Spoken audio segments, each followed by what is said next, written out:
ॐ अज्ञानतिमिरान्धस्य ज्ञानाञ्जनशलाकया चक्षुरुन्मिलितं येन तस्मै श्रीगुरवे नमः।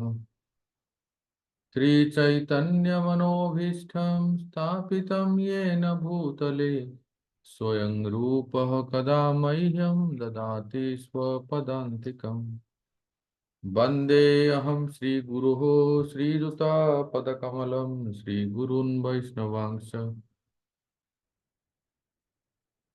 श्रीरूपं साग्रजातं सहगणरघुनाथान्वितं तं सजीवम् साद्वैतं सावधूतं परिजनसहितं कृष्णचैतन्यदेवं श्रीराधा कृष्णपादान् सहगण ललिता श्रीविशाखान्वितांश्च नमो विष्णुपदाय कृष्णप्रेष्ठाय भूतले श्रीमते भक्तिवेदांत स्वामिनिति नामिने नमस्ते सारस्वती देवे गौरवाणी प्रचारिणे निर्विशेष शून्यवादी पाश्चात्य देशतारिणे वंशकल्पतरुभ्यश्च कृपा सिन्धुभ्य एव च पतितानां पावनेभ्यो वैष्णवेभ्यो नमो नमः।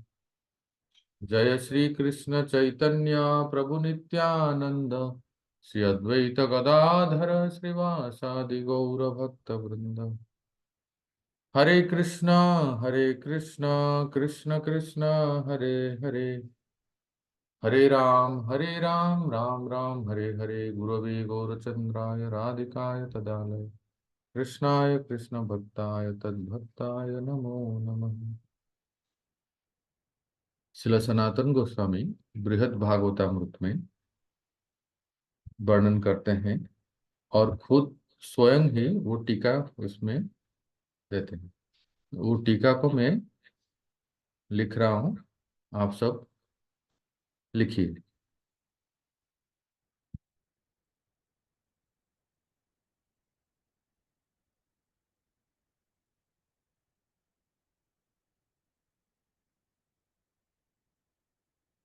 तत् धी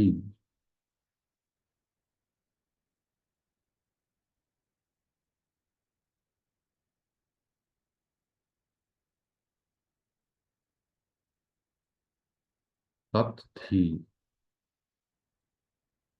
तत् तत्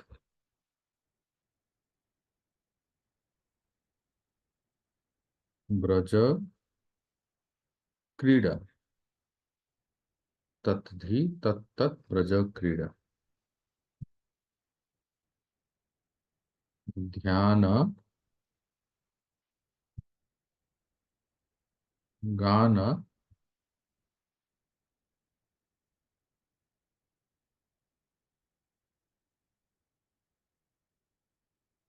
प्रधानया।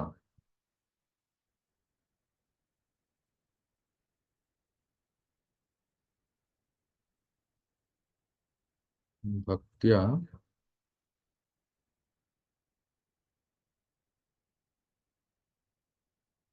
संपद्यति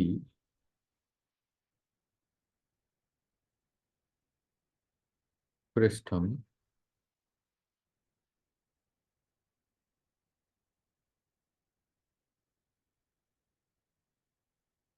नाम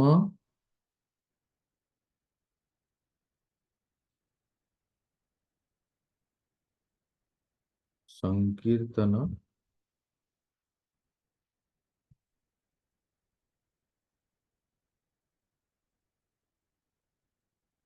उज्ज्वलम।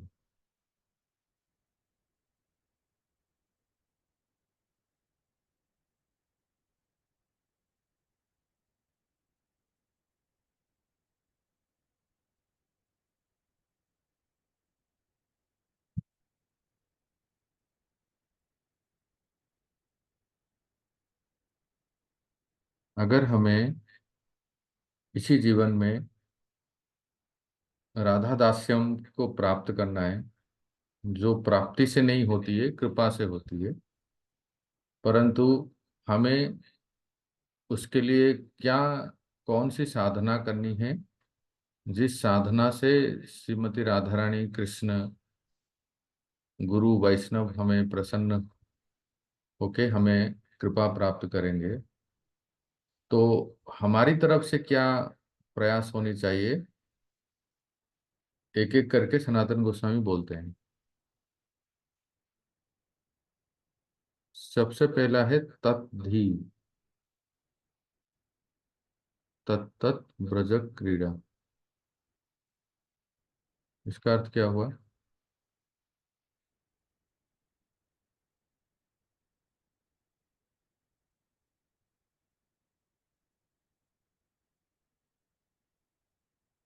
हमारा मन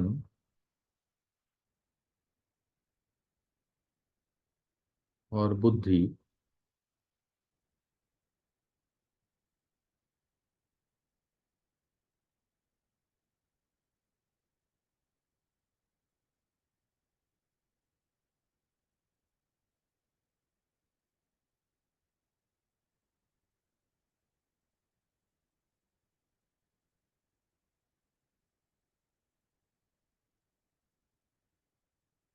हमारा मन और बुद्धि भगवान श्री कृष्ण के वृंदावन लीलाओं को में लगे, अर्थात starting with hearing, Shravan.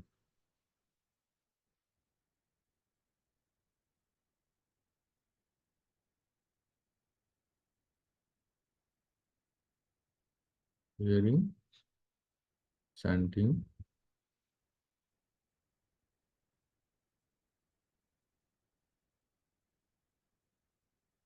Remembering. ठीक है।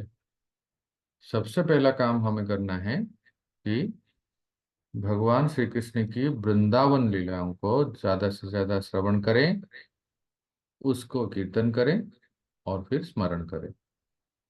दूसरा क्या करना है? ध्यान।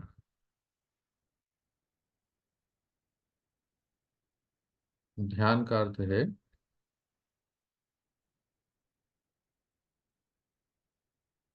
रिमेम्बरिंग राधा कृष्ण, राधा कृष्ण के स्वरूप को स्मरण करें, अर्थात उनके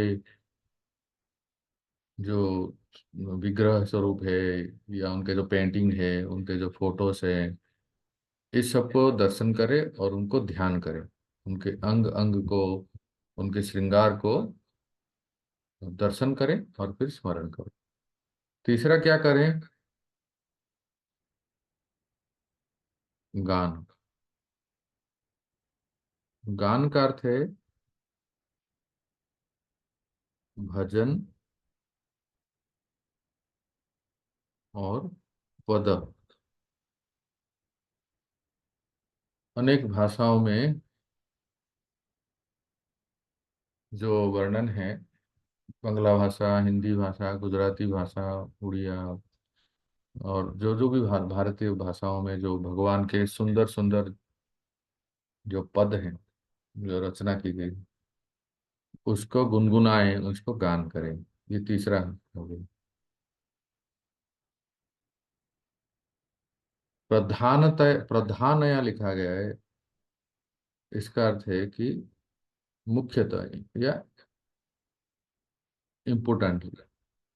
बाकी सब भक्ति का अंग जो करे वो तो ठीक है, पर ये जो है तीन अभी तक बताया गया है, कान, मन और बुद्धि को वृंदावन लीलाओं में श्रवण, कीर्तन और स्मरण में लगाएं, चित्त को, स्वरूप को ध्यान में लगाएं, और जिह्वा से भजन और पद का गान करें। मोस्ट इम्पोर्टेंटली इसको प्रधान आया कहते हैं।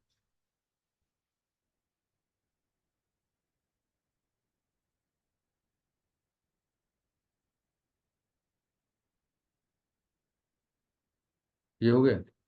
अभी देखिए, भक्त्या संपद्यति प्रेष्ठम, ये बहुत, अगला लाइन जो है बहुत महत्वपूर्ण है।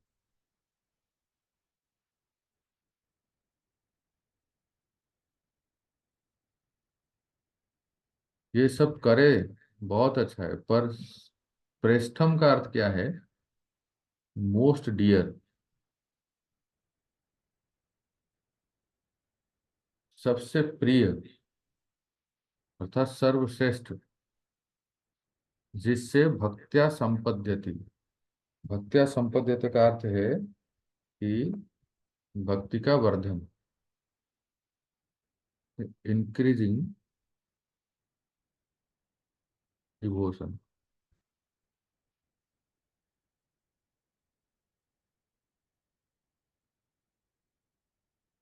या इंक्रीजिंग या एग्जीक्यूटिंग कर सकते हैं।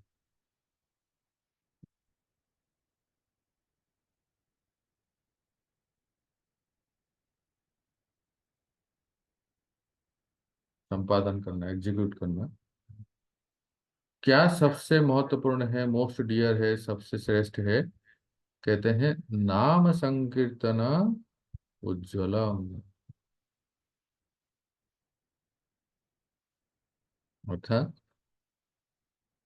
ये सबसे महत्वपूर्ण कार्य जो हमें करना है, चैंटिंग हरे कृष्ण महामंत्र, जिसमें जप एंड कीर्तन, ये सबसे ज्यादा करें। तो जब समय है तो जप करें, नहीं तो 2 4 10 भक्त मिलके सुंदर कीर्तन करें। ये सबसे से अधिक करें।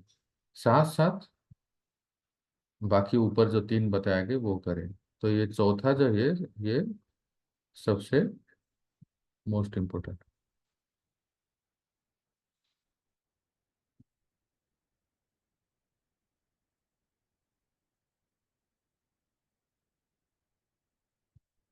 तो माता सरस्वती ने कल जो प्रश्न पूछी थी कि क्या करें कि हम राधा दास्यम को, उस भाव को प्राप्त करें, तो यही इसका उत्तर है।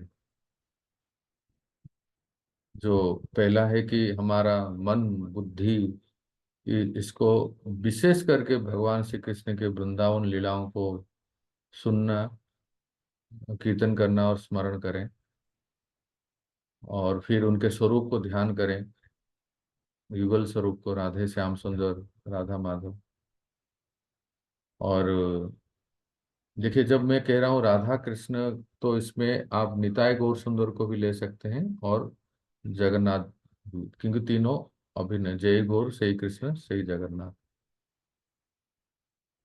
ध्यान, स्मरण, विग्रहों का दर्शन और उनको स्मरण। तीसरा है गान, भजन और पद गान करें। और सबसे ज्यादा करें तो नाम जप और नाम संकीर्तन। इससे चित्त की बहुत अच्छी तरह से शुद्धि होती है। और फिर भगवान प्रभु श्री श्री राधा श्याम सुंदर के प्रति रति जागृत होती है। ठीक है।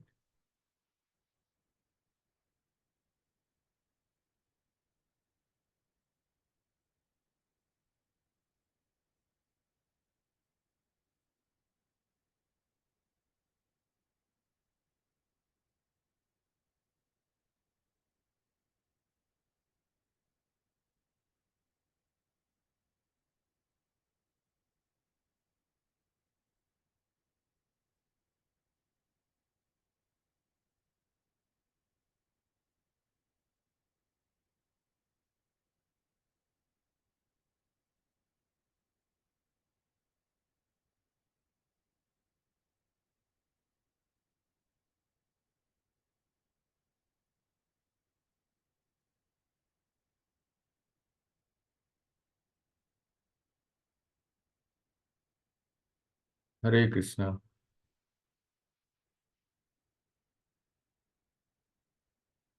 ठीक है, सबको समझ में आया? पद्मजा देवी माता, हिमरूप राधा माता, ये, हाँ, ये बहुत आवश्यक है। तो अभी अ, जो बताया गया है, उसको, लीला को, जो जो कार्य करने के लिए बताया गया है उसको हम शुरू करते हैं। जो हमारी तद्धि तत्त ब्रज क्रीड़ा। ब्रज क्रीड़ा वृंदावन।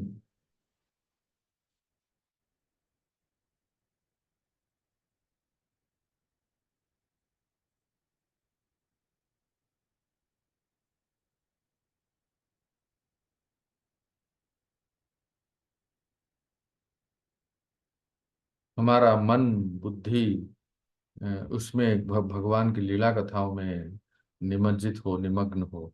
इसलिए आप सबसे मैं विनती करता हूँ, अभी जो मैं कहने जा रहा हूँ इसके लिए आपको कागज कलम ये सब आवश्यकता नहीं है।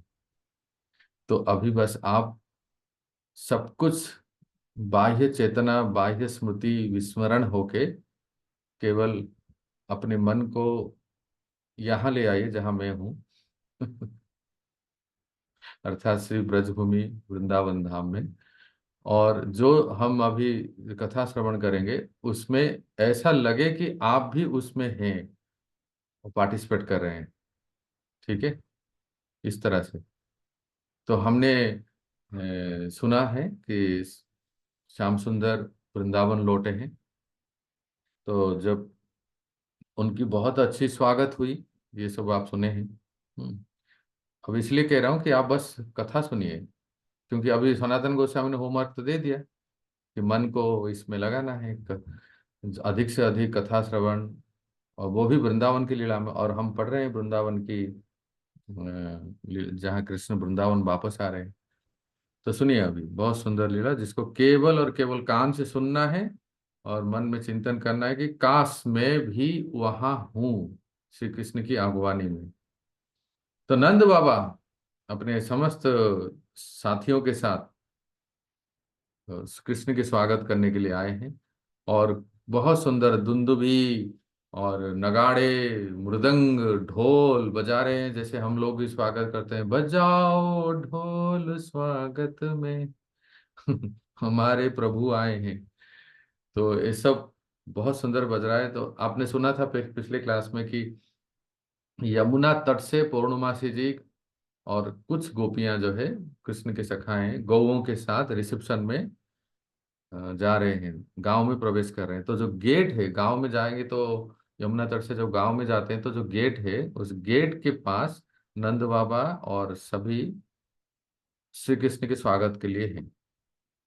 और इस समय क्या था? गोधूली, अर्थात गौओं के लौटने का समय। बिल्कुल वही। सबको ऐसा लगा फिर से हमारे कन्हैया गौओं को चराते हुए शाम के समय लौटते हैं। जिस समय क्या होता है, फिर से उनके गले में गुंज की माला, वैजयंती माला, और वही गोप वेश और घुंघराले बाल, मोर पंख, और वो रस्सी जिससे गौओं को, बछड़ों को बांधते हैं, और वो अ, बंसी जो कमर में रखे हैं, और वो लकुटी, और वो सिंगा जिसमें बजाते हैं, वो पू पू सबको आ गया हूं करके आह्वान देते हैं। और उनके सुंदर चितवन, मुख कमल, कपोल पे अलके लटक लटक रहे हैं। और कभी कभी आते आते जब अलके सामने आ जाते हैं, श्याम सुंदर थोड़ा सा ऊपर से हटा देते हैं, मैं देखा नहीं सकता, आई एम सॉरी है। तो और उनके लाल लाल आंखें, ये सब जो है, जैसे वृंदावन छोड़ने से पहले जिस प्रकार से वो लौट के आते थे, उसी। और उस समय क्या होता था आपको याद है कि गौओं के खूर के रज श्री कृष्ण के बदन पे, मुख कमल पे जब वो उड़ के जब पड़ते थे, तो श्याम सुंदर का चेहरा ही कुछ और ही सुंदर निखरता था। और उसको कहते हैं, हमारे हेमरूप माता ज्यादा जानते होंगे, महाराष्ट्र में कहते हैं पंढरीनाथ, विठल। वो जो स्वरूप है कि जो पंढरीनाथ का स्वरूप यही है कि जब गोधूली बेला में श्री कृष्ण लौटते हैं, गौओं के खूर के धूल जब श्री कृष्ण के माथे पे गिरता है, तो कैसा एक एक अलग ही स्वरूप दिखता था। तो आज भी ऐसे ही हुआ। तो सब लोग बात कर रहे हैं कि देखो देखो, श्याम सुंदर वापस आए हैं, कन्हैया वापस आए हैं, और हमारे जो इतने वर्षों की तपस्या आज फलीभूत हुआ है कि आज हमारे कन्हैया वापस आए हैं। जैसे ही ब्रजवासियों को देखते हैं, थोड़ा उनके मन में और उत्साह देने के लिए श्री कृष्ण अपने कमर से बांसुरी को निकालते हैं, अपने ओंठ के अग्रभाग में स्पर्श करते हैं, और सुंदर मुरली की धुनी से तान छेड़ते हैं। बताते हैं मानो देखो ब्रजवासियों, मैंने कहा था ना, मैं आऊंगा, मैं आऊंगा, देखो मैं आ गया आप सबके लिए। तो बांसुरी ध्वनि से सबको आनंदित करते हैं। भक्तों, आप सबको भी अनुभव होगा, वैसे बहुत सारे म्यूजिकल इंस्ट्रूमेंट्स है, बहुत सारे वाद्य यंत्र है, लेकिन बंसी की धुनी कोई भी चाहे बजाता हो तो कितना अच्छा लगता है ना। ऐसा लगता है कि जस्ट बस सुनते ही रहो। बंसी सबसे प्यारा लगता है, क्यों ना लगे, हमारे प्यारे ठाकुर जी की जो बंसी है। तो फिर से बंसी वादन करते हुए गांव में प्रवेश करते हैं। प्राविशत ब्रज, दसवें स्कंद में आप पढ़ेंगे, जो सुप्रसिद्ध श्लोक है, जिसको सुन के सुखदेव गोस्वामी वापस लौट आए, बरहा पीड़म नटवर बपू, उसमें आता है प्राविशत, प्रवेश करते हैं गांव में। तो इस प्रकार से आज भी गांव में प्रवेश करते हैं। तो नंद बाबा और उनके सारे भाई, याद रखिए, 5 भाई हैं, नंद बाबा बीच में हैं, उपनंद, महानंद, नंद, सुनंद, अभिनंद, ऐसे अलग अलग 5 भाई जो हैं। और माँ यशोदा और उनके सारी बहनें, मतलब कृष्ण की मौसी, है ना। तो सारे दिख रहे हैं ना। हम अपने परिवार में जो जिस तरह से हम रहते हैं, हमारे भी जैसे चाचा चाची, मौसा मौसी सब लोग हैं, उस प्रकार से क्यों ना हम श्री कृष्ण के परिवार के हो जाएं। तो मैंने जैसे कहा था, आप भी कुछ उन ब्रजवासियों में से कोई एक होके कृष्ण के स्वागत करें, चाहे किसी भी भाव में हो आप, कोई भी किसी भी मूड में हो। तो सभी लोग आ गए कृष्ण की अगवानी करने के लिए। सबसे पहले जैसे ही महाराज धन, मैंने आपको कहा था कि सबसे कृष्ण पहले गोकुल में जन्म हुए, गोकुल में जन्म होने के बाद छठीकरा में आए, छठीकरा से नंदगांव गए, ठीक है।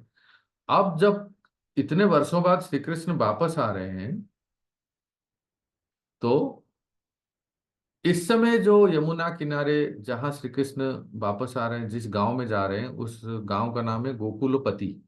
और उसमें जो मुख्य जो राजा हैं, धना, धन, ये महाराज धन जो नंद बाबा को अपने गांव में निवास दिए हैं, वो सब आए हैं। और महाराज धन ने जो प्रॉमिस किया था नंद बाबा से, आपको याद होगा, मैंने बताया था कि आप चिंता मत कीजिए बाबा, मैं अपने सारे सैनिकों को, ग्वालों को यमुना किनारे हमेशा तैनात रहने दूंगा, ताकि वो बताएं कि कृष्ण कब वापस आ रहे हैं।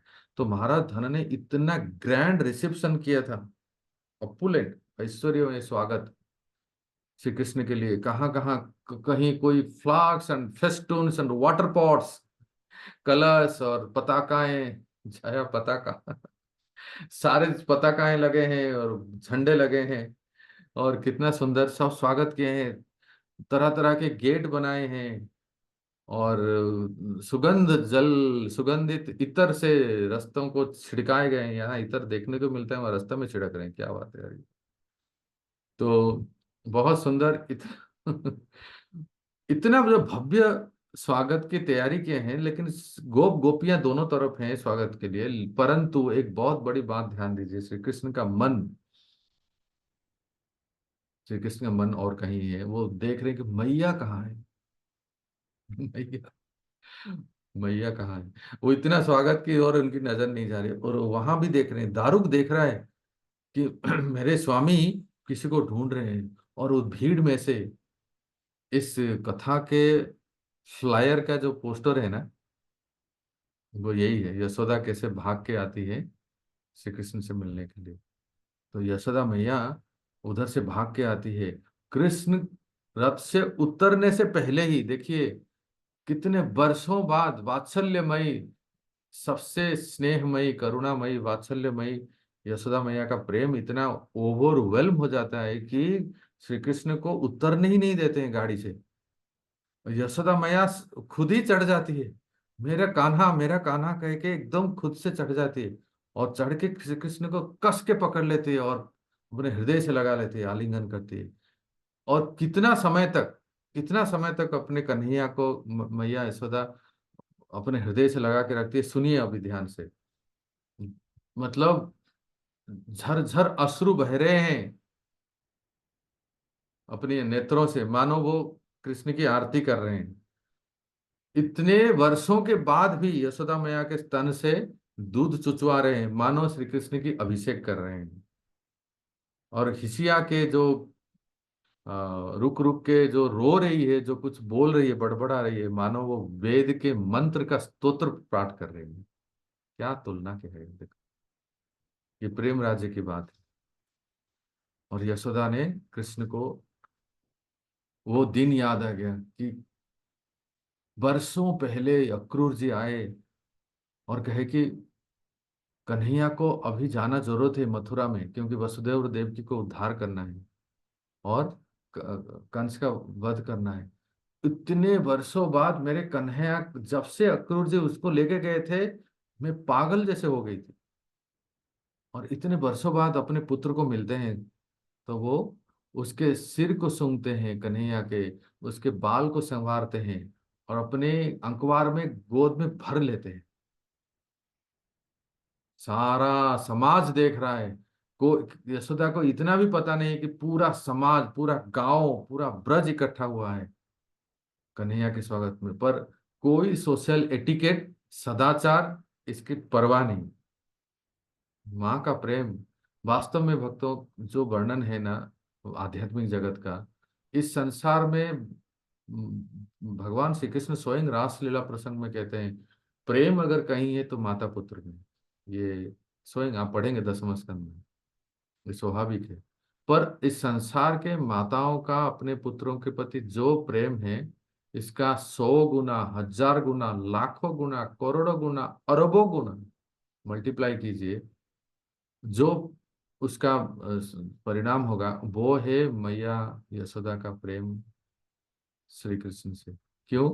क्योंकि इस संसार के जो माता पुत्र का स्नेह वो तो है ही, परंतु अरे छोटे समय में ही होता है, जैसे जैसे बड़े होते हैं वो धीरे धीरे शिथिल हो जाती है। और अगर कहीं जॉब करने या पढ़ाई के बहाने या जॉब करने में बाहर चले गए, तो वो दूरी हो जाते हैं। और आयु बढ़ते ही वो स्नेह कम हो जाता है। और ये संबंध नित्य नहीं है, परंतु ये जो हम सुन रहे हैं, माँ यशोदा कृष्ण के नित्य माँ हैं और कृष्ण उनके नित्य पुत्र हैं, कभी नहीं बदलने वाले। इस संसार की तरह नहीं है कि अलग योनि में जाएंगे तो हमारा कौन पुत्र होगा, हम किसके माँ होंगे, सब बदल जाते हैं। लेकिन क्यों ना इस परिवार में हम लोग सब शामिल हो जाएं, जहाँ संबंध अटूट है, जहाँ नित्य है। तो सारे ब्रजवासियों के सामने सारे गौए हैं, वृक्ष है, सब है, पर यशोदा मैया कस के पकड़ ली है अपने पुत्र को, इतने वर्षों के बाद जो मिले हैं, इतने वर्षों के बाद हृदय में शीतलता आई है। यशोदा देव को इतना भी भान नहीं हुआ कि सारे बड़े बूढ़े मेरे जेठ मेरे मेरे क्या कहेंगे, जेठानी, सब सब हैं यहाँ, मैं कैसे यहाँ बिना घूंघट के और यहाँ मैं इतना सबके सामने मिल, कुछ भी उनको, तो कैसे उनको आगे भी तो बढ़े कि ऐसे ही दोनों माँ पुत्र अभी यहीं रहे, आगे बढ़ना है ना, तो क्या किया जाए? जगन्नाथ कृपा देवी माता, क्या किया जाए? छोड़ दिया जाए, छुड़ा दिया जाए? तब ब्रह्मा ब्राह्मण सब आते हैं, वो सब वैदिक स्तुति मंत्र पाठ करते हैं कृष्ण के स्वागत में। सब लोग स्तुति वाचन, स्वस्ति वाचन करते हैं। स्वस्ति वाचन करके दोनों की आरती शुरू करते हैं। अब जब छोड़ ही नहीं रहे मैया, इतने वर्षों के बाद कन्हैया से मिले, और कन्हैया भी माँ का प्रेम से वो इतने आतुर हैं कि वो छोड़ नहीं रहे। फिर अभी कृष्ण के स्वागत के लिए जो भी पुष्प, पंच प्रदीप, आरती जो भी लाए थे ना, वो आरती वहीं से माँ बेटे दोनों की आरती शुरू हो जाती। कई बार से देखते हैं ना हम। फिर महाराज धना धीरे से एक बहुत ही सुंदर जस्मीन फूल की माला, छो माला ऐसी हो क्या कहें, आप लोग देखे होंगे। मैं मेरे मेरे मेरे साथ एक बार ऐसा हुआ था। मैं तभी पुणे में आश्रम में था भक्त। और उस समय परम पूज्य जयप्रताप का महाराज स्वस्थ थे, एकदम हट्टे कट्टे, बहुत ही सुंदर। मतलब जो उनका जो बिग करताल बजाते, तो वो पुणे आए थे। तो राधे श्याम प्रभु सबको सेवा दिए थे। तो मेरा सेवा था गेस्ट रिसेप्शन, अतिथि का स्वागत करें। तो हमारे मंदिर में जो भी गेस्ट, चाहे वो कोई सन्यासी हो, ब्रह्मचारी हो, भक्त हो, प्रभु जी हो, माता जी हो, उनकी सेवा था। तो मुझे सेवा दिए गए थे। तो मैं तो नया नया था ना, इतना पता नहीं था। तो एक जो डीटीज का महाप्रसाद माला, जो कि बड़ी मोटी होती है ना, प्राय देखे होंगे मंदिरों में। वो मोटा सा माला मैंने रखा था। और भी कुछ छोटे छोटे माला थे। तो महाराज जैसे आए मंदिर में, कीर्तन में स्वागत किए सब लोग। तो राधे श्याम ने एक माला पहना, सब पहने, तो बचा एक मेरे पास। और वो था थोड़ा सा छोटा सा पतला सा, जैसे कहते हैं ना मोगरे का माला, जस्मिन या मोगरे का छोटा सा माला था। बाकी सब लोग मुझसे ले लिए सबको, महाराज को धारण कराने। और मेरे पास छोटा सा। महाराज के गला भर गया एकदम, इतना माला माला के सब बांट दे रहे हैं। और महाराज ऐसे ऐसे दे रहे हैं उनके सेवक को, सबको बांट रहे हैं। व्यासासन में बैठने जा रहे थे, देखा कि महाराज के वस्त्र में चींटी था। मैं सही कह रहा हूँ। कौन सी माला पता नहीं, उस माला में गेंदा की माला हो सकता है, उसमें कभी कोई कीड़े या चींटी रहता है। तो चींटी था। तो मेरी नजर गई, और फिर मैं सेवक को भी कहा, और फिर वो जैसे कपड़े से, वस्त्र से वो हटा दी। फिर जो आखिरी माला थी, भागवतम क्लास देने से पहले वो आखिरी माला पहना दी। तो महाराज बड़े प्रसन्न हो गए। क्यों? क्योंकि सबको ये छोटी सी पतली सी माला, वो भी सुगंधित है, वो पसंद है। हम लोग तो बड़े प्रेम से सोचते हैं कि हम गुरु महाराज को सबसे दी बेस्ट माला देंगे, और सबसे बढ़िया माला और सबसे बड़ा माला देंगे। लेकिन कई बार गुरु महाराज को लगता है कौन सा अजगर डाल दिया, पता नहीं यार कब ये खोलेंगे। इतना मोटा कोई अजगर के समान माला। तो मैं कई सन्यासियों को देखा हूँ, कई भक्तों को, वरिष्ठ भक्तों को देखा हूँ, किसी को अगर माला दो ना, इतना सुंदर। आपने राधा रानी का माला देखा होगा। राधा रानी के गले में जो माला होती है ना, बहुत पतली सी माला होती है। वो से पतली सी माला जो है, अपने गुरु वैष्णवों को धारण कराना चाहिए। वो इससे फिर उनको अनकंफर्टेबल नहीं लगता है, वो धारण करते हैं, रखते भी हैं, है ना।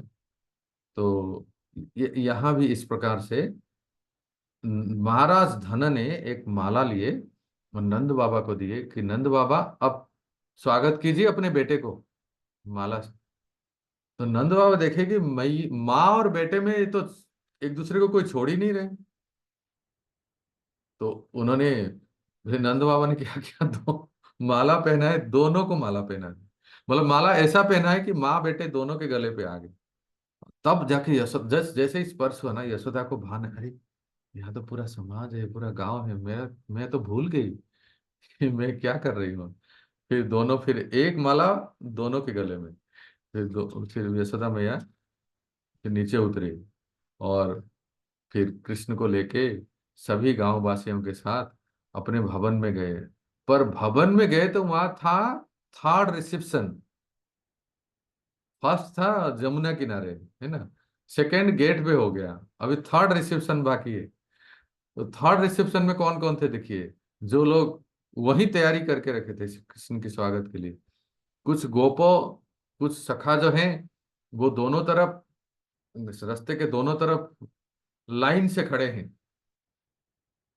कृष्ण के स्वागत के लिए। जैसे हम लोग गुरु महाराज, या आपने प्रभुपाद का वीडियो देखा होगा कि प्रभुपाद आते हैं, दोनों तरफ कैसे हम खड़े रहते हैं महाराज के स्वागत के लिए, किसी भक्त के स्वागत के लिए, ऐसे दोनों तरफ स्वागत के लिए गोप खड़े हैं। और सुंदर, सबको हाथ में फूल है। स्वागतम कृष्ण सुस्वागतम, आइए आइए कृष्ण के स्वागत कीजिए, मन ही मन फूल बरसाइए, हमारे प्यारे श्याम सुंदर आ रहे हैं।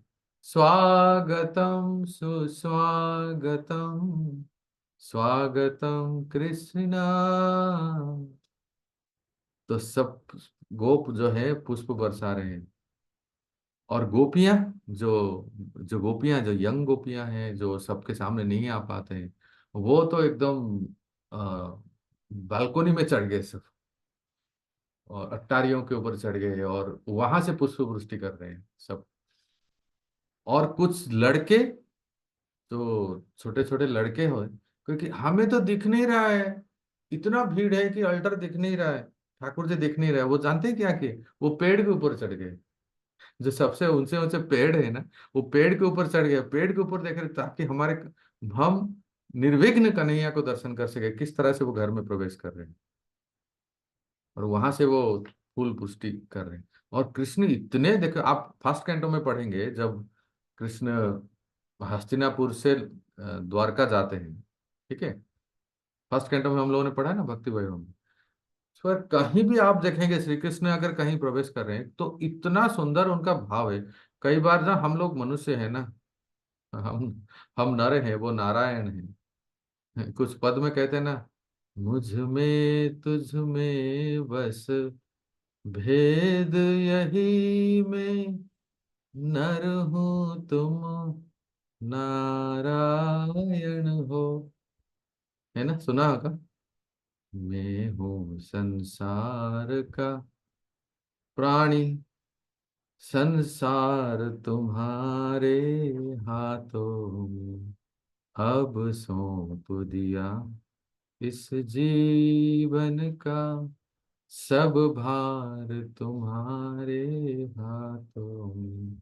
जैसे कहते हैं उस प्रकार से ये सखा लोग भी, जो छोटे छोटे बच्चे हैं वो पेड़ के ऊपर चढ़ के श्री कृष्ण को, तो श्री कृष्ण सबकी, चाहे वो छोटा सा बानर का बच्चा भी क्यों ना हो, या छोटा, अब भगवान है ना, इसलिए सबको ऐसे दृष्टि डालते हैं जैसे सबको ऐसा लगता है, मानो पद्मजा माता जी को ऐसा लगता है कृष्ण मेरी ओर देख रहे हैं, गोपी की माता को लगता है नहीं नहीं मेरी ओर देख रहे हैं, प्रसन्न प्रभु को अरे तुम लोग सब पीछे थे, मैं ही था सामने, कृष्ण तो मेरी ओर देख रहे थे, है ना, जगन्नाथेश्वरी माता, उनको तो लगा कि अरे किसी को देखते ही नहीं, वो केवल मुझे ही देखते हैं।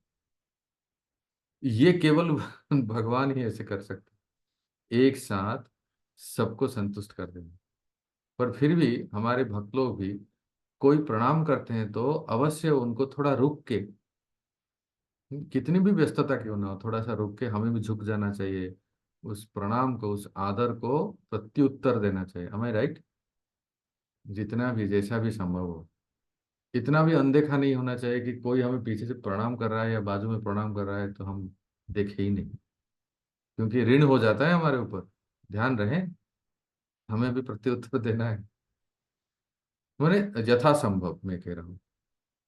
तो इस प्रकार से जानते हैं इस बार क्या हुआ, जब श्री कृष्ण ने प्रवेश कर रहे थे, जब सारे ब्रजवासियों को उन्होंने देखा, बड़े आश्चर्य, एक आश्चर्य दृश्य उन्होंने देखा। वो आश्चर्य क्या था सुनिए। आज से कई बरस पहले, अनेक बरस पहले, जब पहली बार ब्रज से मथुरा गए थे कृष्ण, अक्रूर जी उनको लेके गए थे, उस समय जाते जाते सारे गोपियां ब्रजवासियों को जिस स्वरूप में, जिस आयु में, जिस रंग में, जिस रूप में देखे थे, इतने वर्षों बाद लौटने के पश्चात भी आश्चर्य है। ये कौन सी शक्ति का प्रभाव है, क्या काल उनके ऊपर प्रभाव नहीं डाल सकता? ना कोई वृद्ध है, ना किसी के बाल पके हैं, ना किसी के झुर्रियां हैं, सब ऐसे ही हैं जैसे वर्षों पहले कृष्ण ने जब उनको देखा था, कि किसी के भी चेहरे में श्री कृष्ण कोई झुर्रियां नहीं देख रहे हैं, कोई किसी के बाल भी नहीं पके हैं, अर्थात अभी श्री कृष्ण दादाजी बन चुके थे जब ये ब्रज में आए थे, जानते हैं, श्री कृष्ण के पौत्र, पुत्र पौत्र हो चुके थे, पर श्री कृष्ण देखने में तो वही 16 साल के हैं। तो जब वो देखे कि मेरे सखा भी ऐसे ही हैं, सब 16 साल के ही दिख रहे हैं, और मेरे बाबा जैसे वो दिखते थे 50 साल के, वैसे ही है, बाबा मैया गोप गोपी सबको जो उन्होंने देखा, सब उतने ही आयु के हैं। तो प्रश्न होता है क्या काल का प्रभाव इनके ऊपर नहीं होता है? एक श्लोक आपने सुना होगा पहले स्कंद में भक्ति वैभव में, थोड़ा याद कीजिए प्रसन्न प्रभु। उद्यानस्थो चयन असो तस्यार्थे हत क्षणम नित्यम उत्तम श्लोको वार्तया। पहला लाइन क्या है? आयुर्हरति वै पुंसाम उद्यान अस्तौ चयन असौ तस्यार्थे यत् क्षणौ नित्यो उत्तम श्लोक वार्तया। है ना फर्स्ट कैंटो में? सूर्य उदय होता है और अस्त होती है, होते हैं, तो प्रत्येक सूर्य उदय और अस्त होने में सबकी आयु को छीन लेते हैं, एक एक दिन कम हो जाता है, राइट। पर उन लोगों की आयु कम नहीं होती है, बल्कि वो एक स्टेप राधा कृष्ण की ओर बढ़ते हैं, जिनका जिनका जिनका जिनका मन, जिनका समय केवल और केवल इसी कथा कीर्तन सेवा दर्शन स्मरण में लगता है, तो उनकी आयु काल छीनते नहीं है। तो अगर भक्त साधक में भी कई बार ऐसे होता है, भक्तों में कई बार ऐसे मतलब पता नहीं चलता है कि प्रभु जी और माता जी का एज क्या है। भक्ति का प्रभाव ही ऐसा है, पता नहीं चलता है सही में। क्योंकि एक तो है कि विशेष करके जो आश्रम में रहते हैं, मैं कहना नहीं चाहता हूँ अपने बारे में, पर मैंने मेरे साथ ऐसा कई बार हुआ है। मैंने बात कई भक्तों को बताया भी था, अभी गुजरात गया था तो माता हेमरूपा को भी बताया था कि कई बार लोग मेरे पास आते हैं, प्रभु जी can I click a photo with you, selfie. तो वो एक जैसा दिखते हैं ना सबका, थोड़ा बहुत हेयर स्टाइल ड्रेस कोड और ये सब एक जैसा दिखता है। तो सब लोग सोचते हैं कि मैं ही गौर गोपाल हूँ। सब लोग आते हैं, कोई ऑटोग्राफ कोई साइन करने, मैं समझ आता हूँ, देखो प्रभु जी माता जी आप जो सोच रहे हो बहुत अच्छी बात है, लेकिन वो मेरे बड़े भाई हैं। अच्छा बिल्कुल आप उनके जैसे देखते हैं। एयरपोर्ट में भी कई बार ऐसे हुए, एयर होस्टेस तक पूछे हैं, स्वामी जी व्हाट्सएप स्वामी आप ही है ना?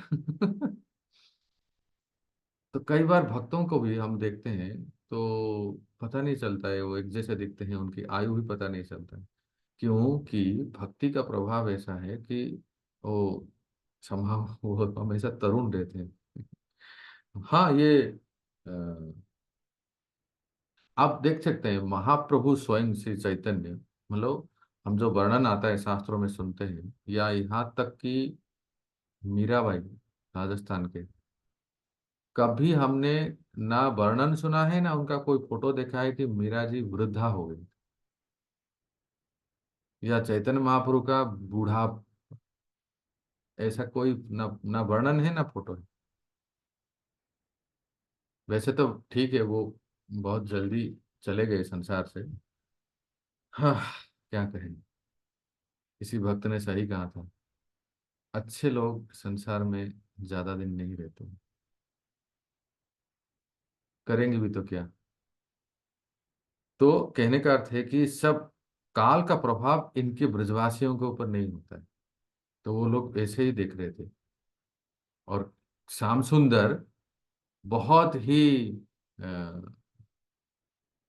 वो ब्रजवासियों को देख के बहुत अब्जॉर्ब होके, वो तल्लीन होके देख रहे थे। अब क्या हुआ सुनिए, क्योंकि वो समय से परे थे।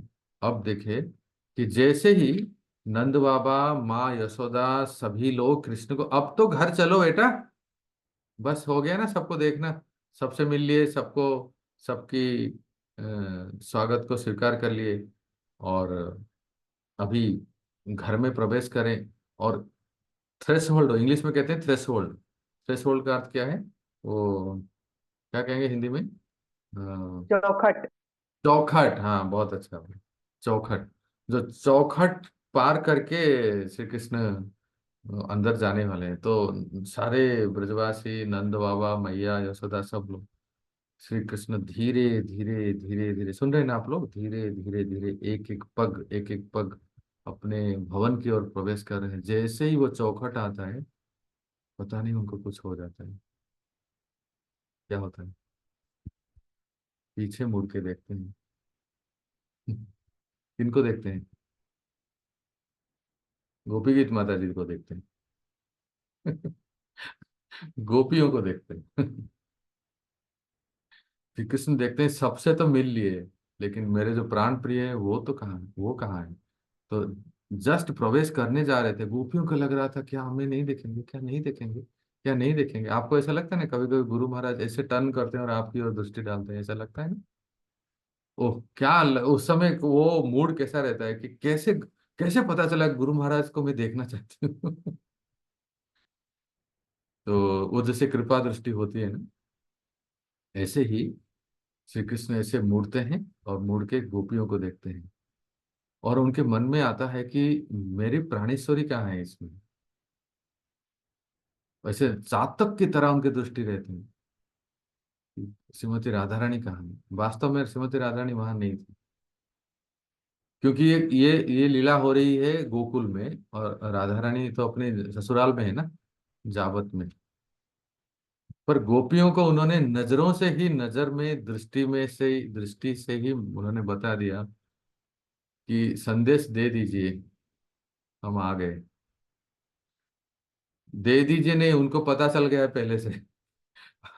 उनको देने की क्या जरूरत है, संदेश तो उनको पहले ही पता चला। लेकिन फिर श्री कृष्ण जब जा नहीं रहे थे तो नंद बाबा ने कहा, बेटा चलो ना अंदर। उपनंद बाबा ने कहा कि चलो चलो पुत्र, अंदर चलो। फिर मैया कहते हैं, यशोदा कहते हैं कि देखो, तुम जल्दी से अंदर चलो। तुम नहीं जाओगे तो अतुल्या देवी, एक गोपी का नाम है, जो कितने सुंदर भोजन बनाए हैं, सब प्रतीक्षा कर रहे हैं आपके। भोजन का नाम सुनते ही श्री कृष्ण के राइट साइड में थे मधुमंगल, जानते हैं। ब्राह्मण बटु, खाने में बड़ा है पेटू। तो ये ब्राह्मण बटु जो है, वो कह रहा है, क्या भैया क्या कहा? अरे मुझे तो इतनी जोर से भूख लगी है, तू कन्हैया तो जा, क्यों पीछे मुड़ मुड़ के क्यों देख रहा है? उसको क्या पता कन्हैया किसको देख रहे हैं। वैसे प्रिय नर्म सखा जो होते हैं उनको माधुर्य भाव भी पता रहता है। सुबल और मधुमंगल ये प्रिय नर्म सखा है, प्रिय नर्म सखा है, जो कि श्री कृष्ण के मनोभाव को जानते हैं, अभी किसको वो देखना चाहते हैं। पर फिर भी मधुमंगल ने कहा कि देखो, तुम अगर नहीं जाओगे तो मेरी भूख और बढ़ रही है, और यहाँ के जो सुगंध, भोजन जो बना है उसके सुगंध अभी मेरे नाक में आ रहा है, इसलिए जल्दी चलो और तुरंत उसका आस्वादन करेंगे। अभी नहीं, 9 बजे के बाद, ठीक है? आप लोग ज्यादा भूखा मत रहिए। तो यशोदा खींच लिए कृष्ण को, चलो बेटा, अभी तो बहुत हो गया, चलो अंदर। तो यशोदा जो है श्री कृष्ण को खींच के अंदर लिए। जब सभी अंदर गृह में प्रवेश किए भवन में, तो सबसे पहले तो श्री कृष्ण का चरण प्रक्षालन हुआ। सबने पानी दे लाओ लाओ लाओ। अच्छा, ये जो चरण प्रक्षालन करना, स्नान कराना, आगे जाके स्नान कराएंगे, इसको कौन कराते हैं जानते हैं? नाम याद रखिए। कुछ सखा जो हैं कृष्ण के दास्य भाव में। महापुरुष श्री चैतन्य ने आए ना संकीर्तन के, संकीर्तन आंदोलन के द्वारा मुख्यतः 4 रस को प्रदान किए, दास्य, सख्य, वात्सल्य और माधुर्य। तो दास्य भाव के जो सखाए हैं प्रमुखतः रक्तक और पक्तक। रक्तक और पक्तक ये प्रमुख है। ये रक्तक और पक्तक जो सखा हैं, ये श्री कृष्ण को पानी देते हैं, कोई गमछा देते हैं। तो पाद प्रक्षालन करने के बाद सबसे पहले मंदिर में जाते हैं, नंद बाबा के मंदिर में। हम लोग भी जब घर में जाते हैं कहते हैं ना, माता जी आपका अल्टर कहाँ है, ऐसे पूछते हैं ना। तो सबको पहले आके अल्टर दिखाना चाहिए ठाकुर जी को।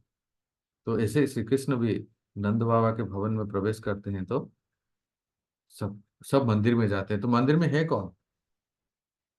हाँ जी, नंद बाबा के अल्टर में कौन है? प्रयास कीजिए, ट्राई कीजिए। नारायण, नारायण है प्रभु। हाँ, शालिग्राम। शालिग्राम, बहुत सुंदर, दोनों ने सही कहा। इसलिए दोनों के लिए ताली बजाएंगे। हरि बोल। रोहिणी माता ने जो कहा साक्षात नारायण स्वरूप हैं, और हेमरूप माता ने कहा शालिग्राम। तो शालिग्राम और नारायण स्वरूप को देख तो सब लोग आरती कर रहे थे। ठाकुर जी की संध्या का समय था ना, आरती कर रहे थे। आरती कर रहे थे अल्टर की, लेकिन सबकी दृष्टि था कृष्ण के, जो अल्टर को दर्शन कर रहे हैं उनकी ओर सब देख रहे थे।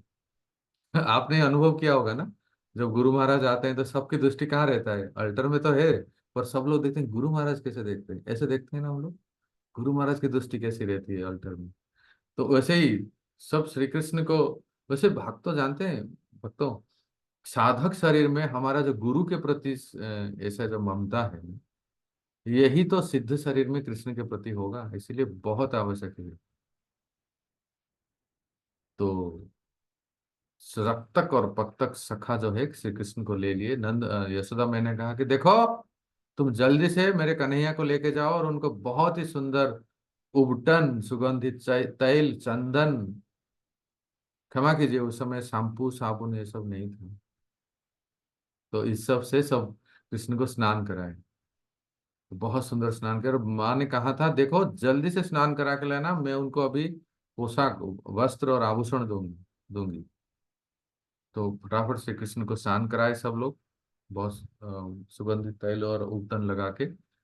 स्नान करने के बाद जबकि लिखा है कि श्री कृष्ण तब तक दादाजी बन चुके थे, पर फिर भी वही उनका वो बचपना सखा जो है, वो लोग सब उनको स्नान कराए। जब श्री कृष्ण एक बार स्नान कर लिए और वस्त्र भी धारण कर लिए, तो नंद बाबा के भाई, भतीजे, उनके पत्नी, चाचा, ताऊ, फूफा, जो भी कहिए, सारे जो है श्री कृष्ण को इतना सुंदर स्नान करने के बाद कस्तूरी तिलकं ललाट पटले, है ना, ये सब श्रृंगार होके जब श्री कृष्ण आए, तो उन श्री कृष्ण को देख के कृष्ण के जितने संबंधी थे, मतलब चाचा ताऊ मामा मामी काका काकी फूफा फूफी, उसमें से आप लोग भी अपने अपना स्थान ले लीजिए जो भी होंगे, और सब लोग कृष्ण को देख के इतना आश्चर्य हो जाते हैं और अचंबा हो जाते हैं, और इतना प्रेम से देखते हैं, देखो, और सब याद करते हैं, ये यही यही कृष्ण है ना, हमारे घर में माखन चोरी करता था, नहीं, आज से 100 साल पहले, मतलब 100 साल तो नहीं, लगभग 50 100 80 साल पहले, यही कन्हैया है ना, कितना गाय चरा, सब उनकी लीलाओं को याद करते थे, सब उनको देखते थे और उनके बचपन की लीलाओं को याद करते थे। और कुछ लोग ये कहते थे, अरे हाँ तुम जानती हो, ए सखी तुम जानती हो, यही तो है जो शिशुपाल का कल्याण किए। क्योंकि सभी जितने भी हीरोइक एक्टिविटी श्री कृष्ण ने किया था, सभी लोगों को खबर मिलता था, सब लोग आपस में बात करते थे। तब मैया ने कहा चलो चलो, डिनर का समय हो गया, आप लोगों के लिए नहीं कह रहा हूँ, कृष्ण के लिए, चलो सब लोग बैठ जाओ। तो सभी जो है, एक बहुत बड़ा भोजन हॉल, प्रसादम हॉल था, जहाँ सब लोगों को बिठाए। तो नंद बाबा ने सबको बुलाए भोजन करने के लिए।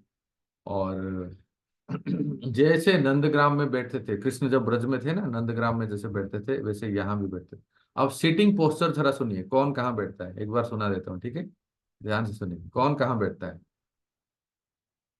एक गोल, गोलाकार ऐसे क्षेत्र है, जहाँ ऐसे टेबल लगाए हुए हैं। आप लोग कभी मायापुर में गदा हॉल में प्रसाद लिए हैं, बताओ। हाँ, ना, देखे ना वो, ऐसे जैसे हम लोग बंगाल उड़ीसा में पीढ़ा कहते हैं, लकड़ी का एक ऐसा- जैसे वो ऊंचा रहता है ना, तो ऐसे ऊंचे स्थान के ऊपर प्लेट रहता है, ताकि भोजन करते हैं बैठ के। तो नीचे जो बैठते हैं, तो ऐसे ही सभी जितने भोजन करने के लिए बैठे थे, सबके सामने ऐसे टेबल था, जिसके सब प्रसाद। तो बैठने का ढंग बहुत बढ़िया है, सुनिए। एक तरफ नंद बाबा बैठे हैं, उनके दाहिने साइड में, याद रखिए, हैं, इसी को ही तो आपको जप में मनन करना है। मैं क्यों कहा कि तद्धि तत्त ब्रज क्रीड़ा, इसी को जब सुनते हैं ध्यान से, तो इसी को ही चिंतन मनन करते हैं। नंद बाबा बैठे हैं, नंद बाबा के राइट साइड में उनके जितने भाई लोग बैठे हैं, बड़े भाई बैठे हैं। नंद बाबा के बाएं तरफ उनके छोटे भाई बैठे हैं। नंद बाबा बीच के हैं, पांच पांच में से नंद बाबा बीच के हैं। तो बड़े भाई और छोटे भाई बाएं तरफ बैठे हैं। और कृष्ण कहाँ बैठे हैं, बिल्कुल नंद बाबा के सामने, ताकि नंद बाबा अपने प्यारे कन्हैया को नजरों के सामने रखते हैं। कृष्ण सामने बैठे हैं, और सुनिए, कृष्ण के बाएं दाएं कौन बैठे हैं, लिखा है कि सुभद्र। याद आ रहा है, कभी मैंने आपको बताया था, ये सुभद्र कौन है, बताओ, याद कीजिए।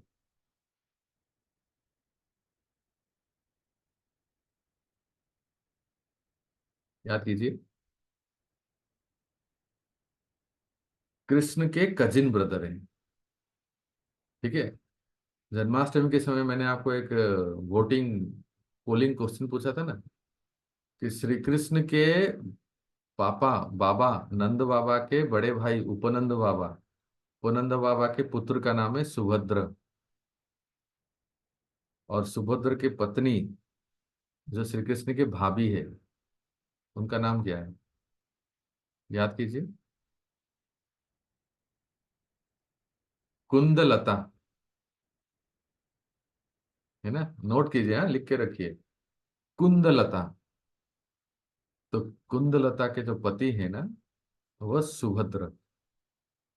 तो सुभद्र और उनके कृष्ण के जितने कजिन हैं, जो भाई हैं, ये सब कृष्ण के बाएं तरफ बैठे हैं, और श्री कृष्ण के राइट साइड में, दाई साइड में, दाहिने हाथ में मधुमंगल और सब सखाएं बैठे। फिर चालू हुआ भोजन लीला। क्या हुआ कि यशोदा मैया खुद, क्योंकि यहाँ देखो, इस लीला में रोहिणी नहीं है, श्रीमती राधा रानी गोपियां नहीं है। वो ब्रज लीला में जब कृष्ण के भोजन लीला में सुनते हैं, उसमें रोहिणी माता पर, तो यहाँ यशोदा मैया श्री कृष्ण के लिए अनेक तरह तरह के व्यंजन लाके सब सब लोगों को परोसते थे। तो माताएं जो है उनको, गोपियां जो है उनको देते थे, यशोदा मैया सब लाके परोसते थे। और कैसे सर्विंग होता था, जो लिखा है, अतुल्या देवी जो है, एक गोपी है, वो किचन से सारे आइटम को भेजते थे। तो नाना प्रकार के सब्जियां, खीर, चटनी, अचार, चपाती, वो भी कई प्रकार के फुलके, पूरी, किसी के मुंह से पानी नहीं आना चाहिए। देखो, हाँ, भगवान पहले भोग ग्रहण कर लेते हैं। भज भोकल, भज भकत वत्सल गौर हरि। दही, नींबू, अचार, इतने मिठाइयाँ, ये सब सब सब जो है, एक एक करके एक एक करके एक एक करके आ रहे हैं।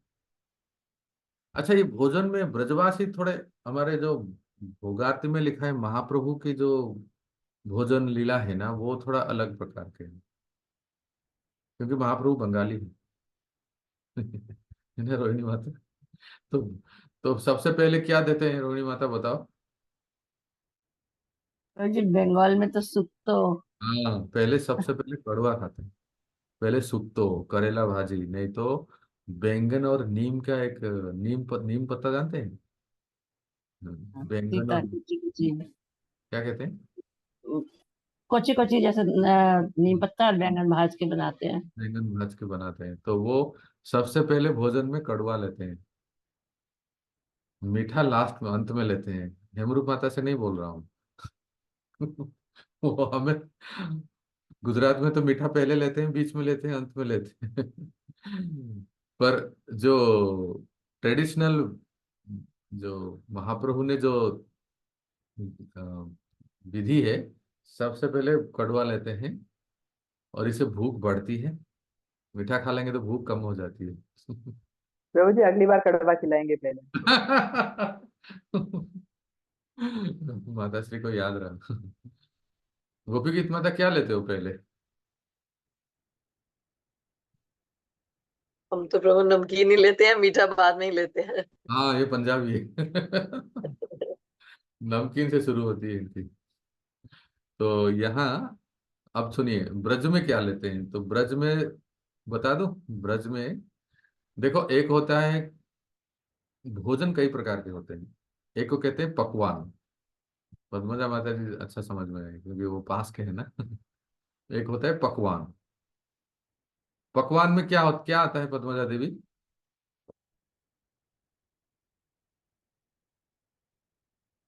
जैसे- गौरी फ्राइड, ज्यादातर फ्राइड सारा।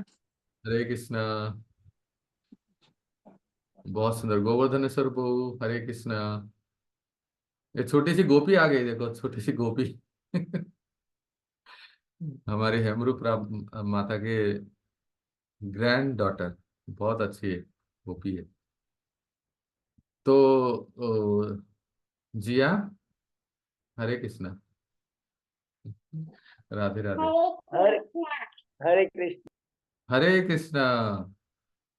ठीक हो, अच्छे हो? Are you okay, fine? मैं ठीक हूँ। हरे कृष्णा। ये छोटी सी गोपी है। सुंदर। तो पद्मजा देवी, पकवान क्या होता है? प्रभु जी फ्राइड जो खाना होता है वो। पुआ, पूड़ी, हाँ। अ, अ, जो थोड़े थोड़े तले हुए, थोड़ा मीठे आइटम, ये चलो। कचौड़ी। कचौड़ी, हाँ कचौड़ी, और समोसा। बेड़ी में पूरी। हाँ, बेड़मी। बेड़े बेड़े। पूड़ी कचौड़ी प्रभु जी, और पुए और पकौड़ी। हाँ, ये पकवान है। तो सबसे पहले पकवान खाते हैं हमारे ठाकुर जी। उसके बाद फिर क्या शुरू होता है कि वास्तव में जो राइस, अन्न अन्न अन्न कहते हैं, अन्न, दाल, साग, सब्जी, ये सब होते हैं। और फिर मिठाई तो पहले हो जाती, ब्रजवासी भी पहले मिठाई खाते हैं। मैं देखा हूँ ब्रज में मिठाई पहले खाते हैं, और वो बाद में भी खाते हैं, पर शुरू में भी खाते हैं। तो थाली थाली तो खाली होने थाली तो खाली होने ही नहीं देती थी मैया यशोदा। और भर देते, और भर देते। कन्हैया कहते थे, गोप कहते थे, ओ बस बस बहुत है। नहीं, इतने वर्षों बाद आए, इतने वर्षों बाद, बस मुझे पता है तुम जगन्नाथ मंदिर में कितना लेते हो। अब यहाँ नहीं बोल रहे हैं मैया। चैतन्य लीला में कहते हैं ना, महाप्रभु को जब सर्व करते थे, कौन सर्व करते थे, सर्विंग करते थे? रोहिणी माता, सार्वभौम भट्टाचार्य, साठीर माता, ये जब सेवा करते थे, कोई भी वैष्णव जब महाप्रभु को सेवा करते थे, तो महाप्रभु कहते थे, बस महाप्रभु को भात बहुत पसंद है, बहुत ही सुंदर स्वादिष्ट सुगंधित भात, और उसमें घी टपका हुआ हो, और साथ में साग। मैंने बंगाल में, उड़ीसा में मैं देखा हूँ, भोजन जो करते हैं ना, कम से कम 3-4 प्रकार के साग होंगे, सब्जियां और 4 प्रकार के होंगे, दाल 2-3 प्रकार के। इतना वैरायटी के, बस कहना ही क्या है, घास का पत्ता को भी नहीं छोड़ते, उसका भी साग बना देंगे वो। ड्रमस्टिक जानते हैं? ड्रमस्टिक क्या कहते हैं हिंदी में? सहजन की फली। सहजन की फली। सहजन, सहजन की फली, उसका साग बनता है। आप लोग कभी जानते हैं? वो हेल्थ के लिए भी बहुत अच्छा है, गांव में अब बनता है। आजकल तो प्रभु जी बहुत चल रहा है वो मोरिंगा मोरिंगा करके, वो सुपर फूड बना दिया और इतना महंगा, उसके पत्तों का वो चूरन बना के और बेच रहे हैं। ओहो, अच्छा। हाँ, मोरिंगा के नाम पे बिक रहा ओ, मैं पहली बार सुना है। ऐसा इतना इतना कॉस्टली है? है। अच्छा, इतनी हाँ। डिमांड है? उसका बहुत अच्छा साग बनता है। कभी क्या कहते हैं, जो सजना फली का साग बनाना हो तो रोहिणी माता को पूछिए, वो रेसिपी बता देंगे उसमें कैसे बनाते हैं। ठीक है। प्रभु जी आज ही मैंने बनाया राजभोग में। अरे क्या बात है, हरी वो जगन्नाथ कृपा माता भी कोई कम नहीं है। बहुत प्रभु सुंदर। जी कल मैंने बनाया था राजभोग में। ओहो, उसमें क्या डालते हैं? आलू और सहजन की फली बनाई थी। हम्म। नहीं, साग बनाएंगे तो क्या डालते हैं बताओ? पत्तों का साग तो नहीं बनाया प्रभु जी। यही ड्रम तो स्टिक है। बनाई है। ये जो सजना के जो साग होते हैं, पत्ते होते हैं ना, उसका बहुत अच्छा साग बनता है। रोहिणी माता बनते हैं फूल ना? फूल का बनाया हुआ, उसके फूल की बहुत सब्जी बनाई हुई है। जब हम्म, आते हैं सीजन में फूल तो वो जरूर बनाते हैं, बॉईल नहीं, करके उसको। दूसरे तरह लेकिन के प्रभु जी उसके पत्तों का सब्जी कड़वी लगती है ना। कड़वी। हाँ, थोड़ा कड़वा हाँ होता है कड़वी लगती पर क्योंकि वो, फूल भी बहुत कड़वे होते हैं प्रभु जी। पर मैंने अभी घर गया था, नहीं बहुत। मालूम, मैं बनाई हूँ। उसके पत्ते को थोड़ा सा पानी में उबाल देना हल्का सा, हाँ हाँ हाँ फिर उसको निचोड़ना चाहिए। फिर हाँ निचोड़ कर उसे तेल में जीरे सरसों और एक मिर्ची का तड़का देकर उसे डालिए। फिर जो मूंगफली रहती है ना, मूंगफली, हाँ भुजी हुई मूंगफली, उसका पाउडर कर डाल, और उसमें भीगा हुआ मूंग मूंग दाल भी डालिए। हाँ जब हाँ, साग डाल बिल्कुल। तो मूंग दाल डालना चाहिए, और उसको जब पक जाए तो उसमें सेंग दाना रहता है, इसको कोल्हापुर में सेंग दाना बोलते हैं मूंगफली को। हाँ। उसके कूट बोलते हैं, उसको कूटना है, मतलब उसको बुक्का करना है और उसमें डालना है, और नमक डालिए और थोड़ा सा स्वाद अनुसार हल्का सा शक्कर चीनी डालिए, तो बहुत अच्छा भाजी बन जाते हैं। बिल्कुल, मैं बना नमक माता कड़वा नहीं लगता है, अब तो कोल्हापुर नहीं जाना नहीं ही करता। पड़ेगा लगता है। आइए हाँ, ना कोल्हापुर प्रभु चले जी, जाएंगे। इंतजार है। आइए तो प्रभु जी। अकेले नहीं आएंगे, हमारे जितने पार्षदगण है ना, ये सब आएंगे। हाँ, पूरा हम लोगों को नहीं बुला सबको रहे इस बार लेकर आ तो। जाइए, आ जाइए, मैं इंतजार करूंगी। माँ लक्ष्मी का दर्शन करने के लिए। तो इतना अच्छा वो सुंदर भोज सब पा रहे थे। तो क्या हुआ कि मधुमंगल मधुमंगल तो ऐसे ही बहुत मजाकी स्वभाव के हैं। तो वो बहुत बीच बीच में बहुत हास्य परिहास करते थे कि ऐसा बना दिया, ऐसा किया, ऐसा किया।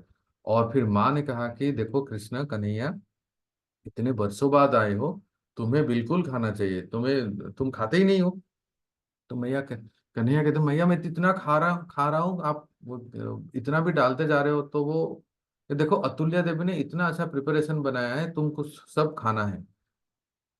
इस समय क्या हुआ देखिए कि जो ब्रजवासी वहां बैठे थे, जो उनके संबंधी, उनका पांच, अभी देखिए बहुत सुंदर प्रसंग आ रहा है, उनके पांच इंद्रिय, पांचों के पांच इंद्रिय श्री कृष्ण का ये जो स्वरूप देख रहे हैं भोजन लीला में, सारे निमग्न हो गए थे।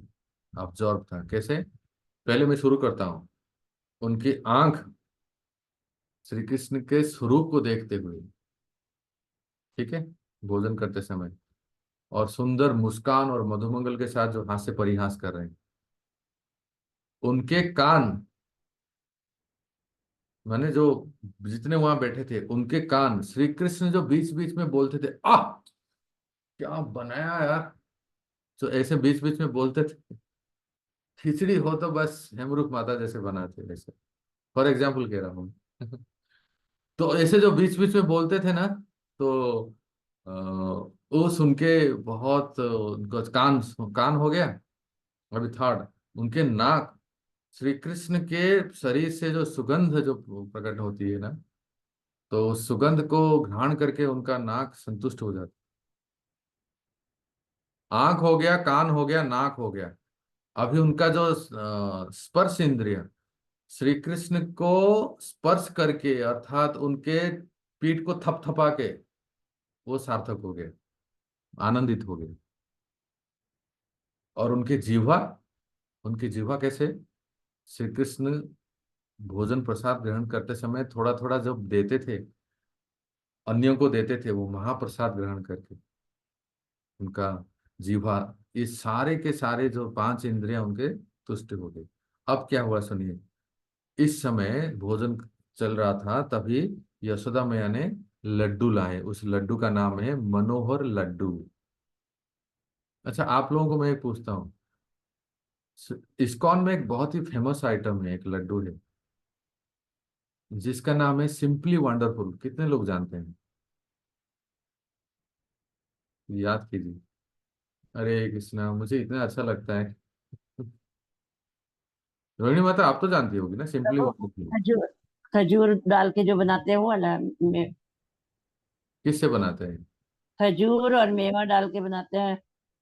बद, बादाम या खजूर उजूर मिक्स करके जो पहले देते थे, आजकल मायापुर में बंद कर दिए। अच्छा, अभी बन रहे हैं। प्रसन्न प्रभु जानते हो सिंपली वंडरफुल?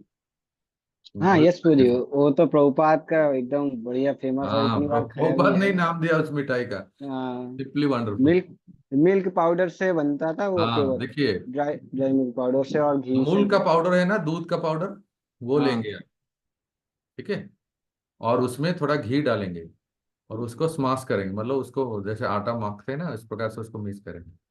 और वो वैसे ही बहुत मीठा रहता है, अमूल पाउडर जो दूध पाउडर। और उसमें फिर थोड़ा ड्राई फ्रूट डालेंगे, हाँ, थोड़ी काजू किशमिश ऐसे ऐसे डालेंगे।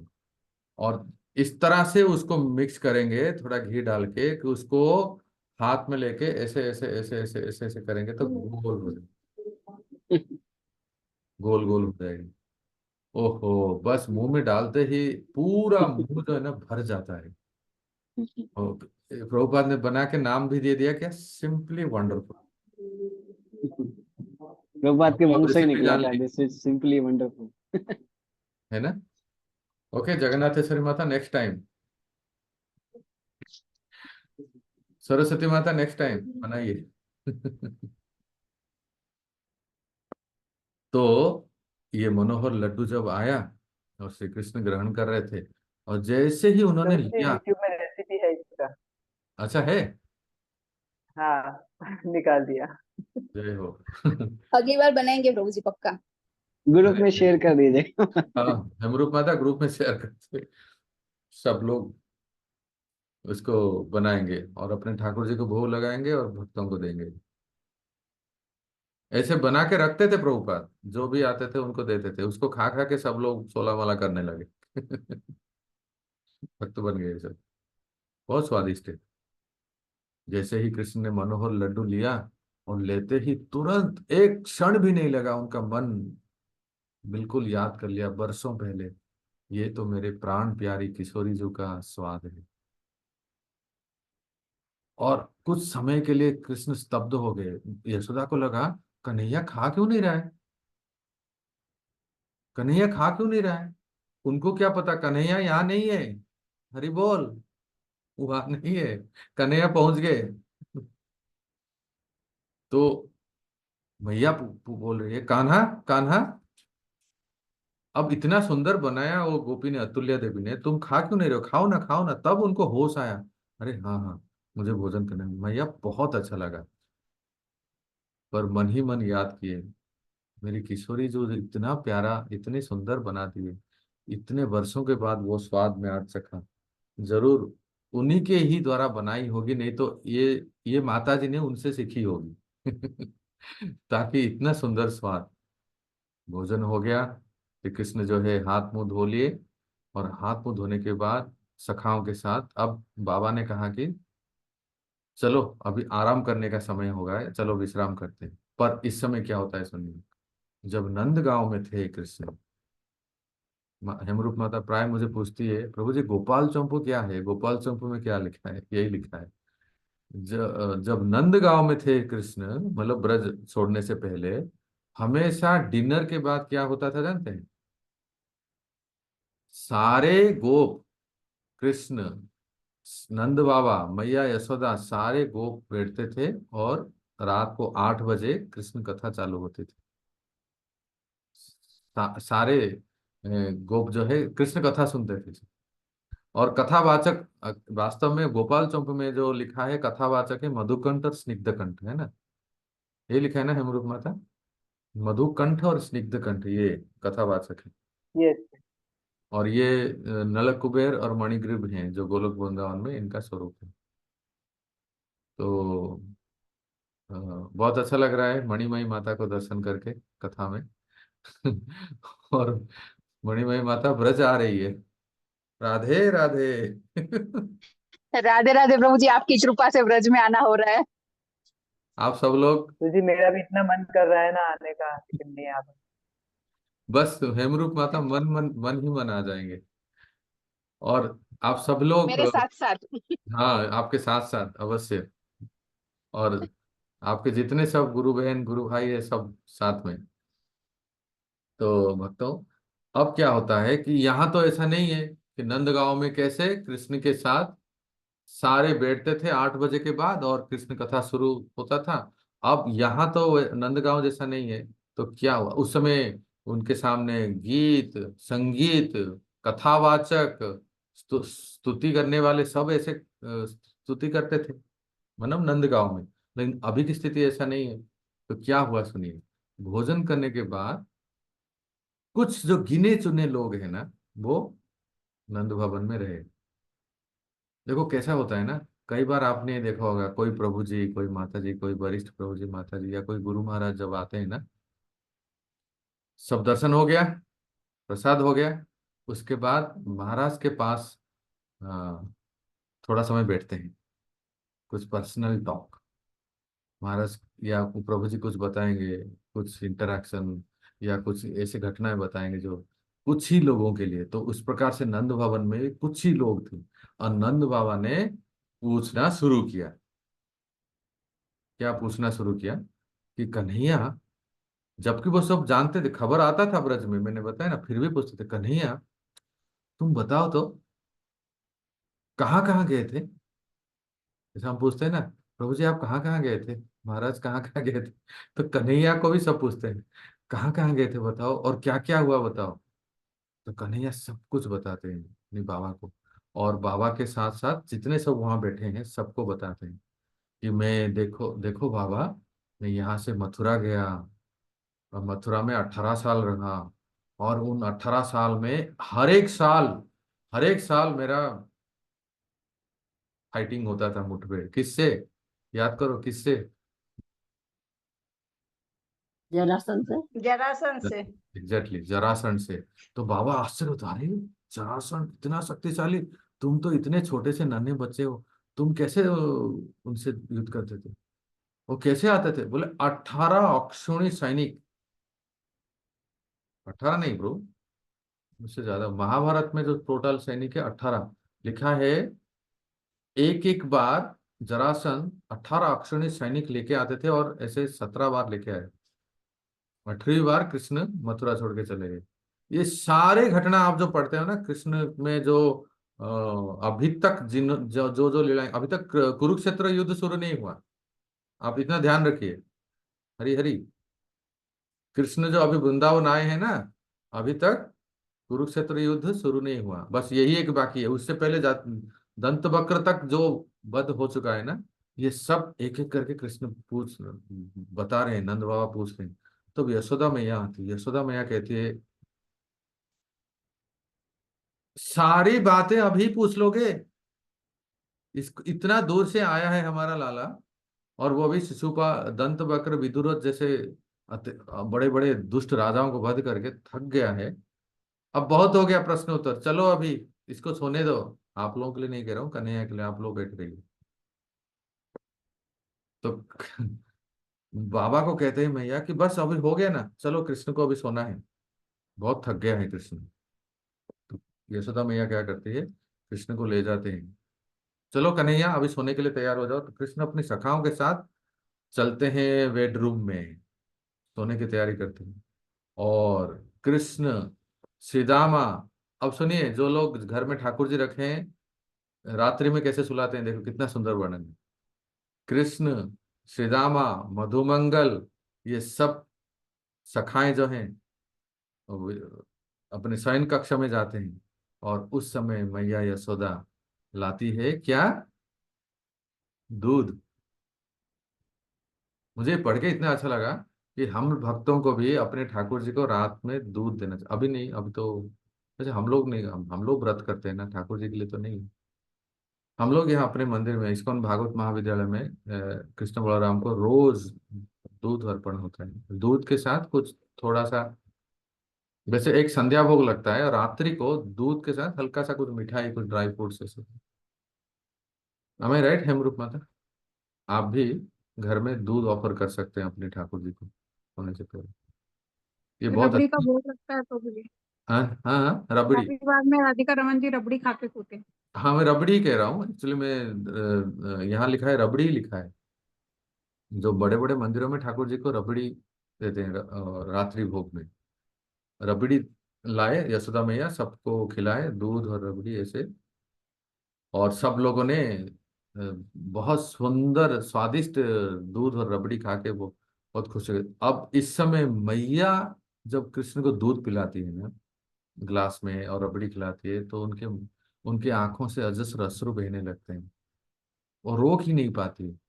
ऐसा मानो कि कृष्ण मैया यशोदा के आंखों से मोती बह रहे हैं, उनके गाल को स्पर्श करते हुए और शरीर के बदन को स्पर्श करते हुए। तो कन्हैया देख रहे कि मैया इतने वर्षों बाद मुझे मिलने के बाद कैसे वो अपने आप को रोक नहीं पाती है। और कृष्ण अपने सुंदर अंगुलियों से, अपने दाहिने हाथ के चंपा फूल के समान अंगुलियों से मैया के आंखों के आंसू पर पोंछ रहे।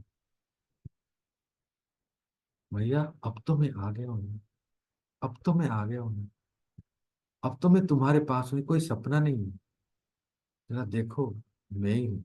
ऐसा कहते कहते कृष्ण भी रोने लगते हैं, अपने आप को संभाल नहीं पाते हैं माँ के ऐसे विह्वल अवस्था को देखते। अब यशोदा कहती है कि अगर मैं ज्यादा समय यहाँ रहूं तो कृष्ण सो नहीं पाएंगे। कहते हैं कृष्ण तुम सो जाओ, बहुत रात हो गई है, देर रात हो चुकी थी। और वास्तव में यशोदा लोरी सुनाती है। जब तक लोरी नहीं सुनाएंगे कृष्ण सोएंगे नहीं। भक्तों, कभी ऐसा सौभाग्य मिले ना, जब आप वृंदावन आओगे तो रात को 9 बजे, 9 से 9:30 बजे, ऐसे 9 साढ़े 9 बीच में राधा रमण मंदिर में आइए और देखिए कितना सुंदर शयन कराते हैं। ओहो, एक एक पद जो गाते हैं ना राधा रमन जी को सुलाते समय, ब्रजभाषा में वो पद गाते हैं। वो पद का अर्थ जो है कि मानो जैसे यशोदा अभी माखन खिला रही है और रबड़ी खिला रही है और दूध पिला रही है। तो वहाँ जो भक्त लोग हैं ना ब्रजभाषा में वो पद गाते हैं, इतना सुंदर लगता है वहां बैठ के। कभी राधा रमन जी का शयन दर्शन करेंगे। तो अंत में एक भक्त आता है, एक बहुत ही सुंदर बंसी लेके आता है और बंसी वादन करते हैं और सब कुछ साइलेंस हो जाता है राधा रमन मंदिर में। सब कुछ, कोई कीर्तन भजन कुछ नहीं, सब पहले हो जाता है। उसके बाद वो बांसुरी ऐसा सुंदर सुरीले स्वर में बजाते हैं। सौभाग्य से मैंने 1-2 बार राधा रमन जी का सायन दर्शन किया है, 9:30 बजे रात को। और कोई नहीं रहता है, थोड़े से भक्त रहते हैं और वो बांसुरी बजाते हैं, 5 मिनट तक बांसुरी बजाते हैं और धीरे से पुजारी पर्दा ऐसे बंद करते हैं, ऐसे हल्के से धीरे धीरे धीरे पर्दा। सो जा कन्हैया अब, एकदम लोरी सुनाते हुए धीरे धीरे पर्दा बंद करते हैं, फिर खोलते हैं, फिर बंद करते हैं, फिर खोलते हैं और धीरे धीरे फिर बंद करते हैं। वैसे ही मैया अभी लोरी सुनाने लगती है और कृष्ण को सुला देती है। और यशोदा देखती है अगर मैं यहाँ रहूंगी तो कन्हैया सो नहीं पाएंगे, इसीलिए कन्हैया को सुला के और छोटी सी पतली सी चद्दर ओढ़ के यशोदा अपने आंसू को पोंछते हुए प्रेम भरी नेत्रों से कृष्ण को देखते हुए निहारते हुए अपनी कक्षा में चले जाते हैं। और जाते जाते कहती है, सारे कृष्ण सुन रहे हैं, जैसे आप लोग सुन रहे हैं ना, कृष्ण भी सुन रहे हैं। यशोदा जाते जाते कहती है, सारे जितने सब वहां गोप हैं, सैनिक हैं, जो पहरेदार हैं, उनको कह रहे हैं देखो इतने वर्षों बाद मेरा पुत्र आया है, ध्यान रहे कोई भी किसी भी प्रकार को परिंदा भी पर नहीं मारना चाहिए, किसी भी प्रकार का कोई आवाज कोई शब्द नहीं यहाँ हो। आप लोग तैनात रहें, बिल्कुल कोई भी व्यक्ति को आप अंदर अनुमति ना दे आने के लिए। मेरा बेटा, मेरा पुत्र, मेरा लाला बहुत थक गया है दिन भर, इसलिए उसको आराम करने दो। जब तक वो नींद नहीं खुलता है उसको कभी अब जगाओ मत, वो पूर्णतया शांति से विश्राम करने दो। और यशोदा चली जाती है। कृष्ण ये सब सुनते हैं कि मैया मेरे लिए कितना कितना व्यवस्था कर, क्या क्या सेवा करके गए।